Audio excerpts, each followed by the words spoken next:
Hello friends, आज मैं आपके साथ एग्रीकल्चर के ऊपर जो वीडियोस बना रहा हूँ उसका सेकंड पार्ट करूँगा।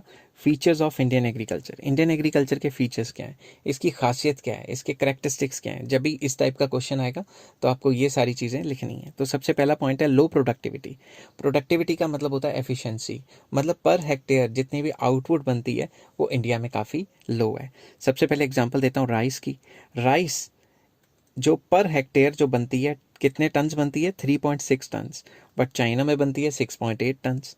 वीट कितनी बनती है इंडिया में? 3.1 टन्स पर हेक्टेयर, और चाइना में बनती है 6.5। और मेज़ यहाँ पे बनती है 2.6 टन्स पर हेक्टेयर, और चाइना में बनती है 5.8 टन्स। तो बेसिकली चाइना से कंपेयर इसलिए किया जा रहा है क्योंकि हमारी नेबरिंग कंट्री है और हमें उसी से कंपेयर करना चाहिए, हमारे से ज़्यादा डेवलप्ड है। तो ये चीज़ें हमें दिखाती हैं कि अभी भी हमारा जो प्रोडक्टिविटी है एग्रीकल्चर में वो काफ़ी ज़्यादा लो है। नेक्स्ट चलते हैं। Next, disguised unemployment. Disguised unemployment का मतलब होता है जितने इंसान चाहिए काम करने के लिए उससे ज़्यादा लगे हुए हैं।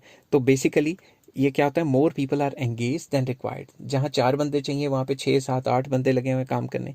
ऐसा होता क्यों? क्योंकि जॉइंट फैमिली होती है तो कोई किसी को काम करने से मना तो नहीं कर सकता, हर एक का हिस्सा है। तो कई लोग बस वैसे दिखावा करते रहते हैं और काम नहीं करते। थर्ड पॉइंट आ जाता है डिपेंडेंस ऑन रेनफॉल।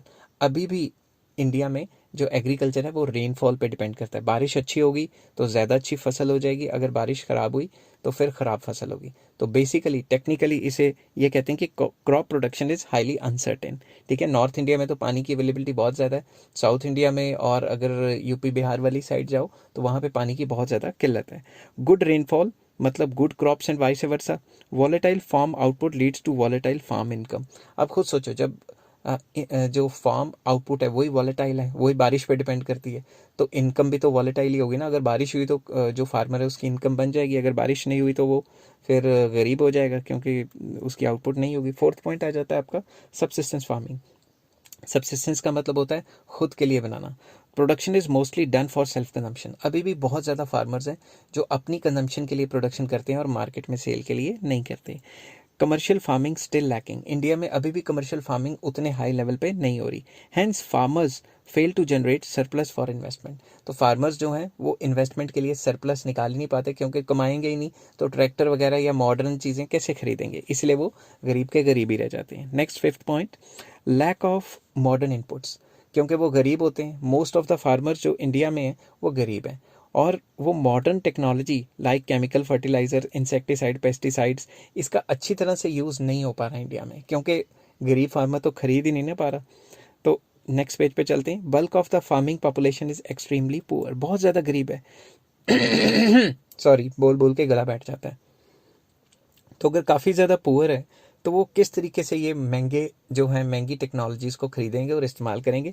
इसी वजह से हमारी प्रोडक्टिविटी काफ़ी लो चली जाती है। नेक्स्ट आ जाता है small size of holdings. Small size of holdings का मतलब है स्मॉल साइज़ ऑफ लैंड। जो हमारे पास लैंड का साइज़ है वो बहुत ज़्यादा कम है। बहुत ज़्यादा नहीं कहना चाहिए, ये कहना चाहिए बहुत कम है। तो अगर छोटा सा पीस ऑफ लैंड है उसके ऊपर यूज़ ऑफ मशीन काफ़ी डिफ़िकल्ट हो जाती है। कि अगर आपने ट्रैक्टर लेना है तो आपके पास कितने कितने हेक्टेयर ज़मीन होनी चाहिए, 5 10 15। अगर आपके पास है ही 1 1 2 2 हेक्टेयर है, उसके लिए क्या ही ट्रैक्टर लोगे। तो production is done for self consumption, इसलिए भी जो स्मॉल होल्डिंग्स है वो लो प्रोडक्टिविटी का बाइस बनती हैं। ठीक है, नेक्स्ट पेज पे चलते हैं। नेक्स्ट है लैंडलॉर्ड टेनेंट कन्फ्लिक्ट। जो लैंडलॉर्ड और टेनेंट है उसमें काफ़ी कन्फ्लिक्ट चल रहा है। वो तीसरे दिन वो रेंट बढ़ा देता है, फिर पंगे पड़ जाते हैं। ठीक है, most of the areas cultivated is rented out to landless farmers. तो ज़्यादातर जो लैंडलेस फार्मर्स हैं उन्होंने ज़मीन किराए पे ली होती है।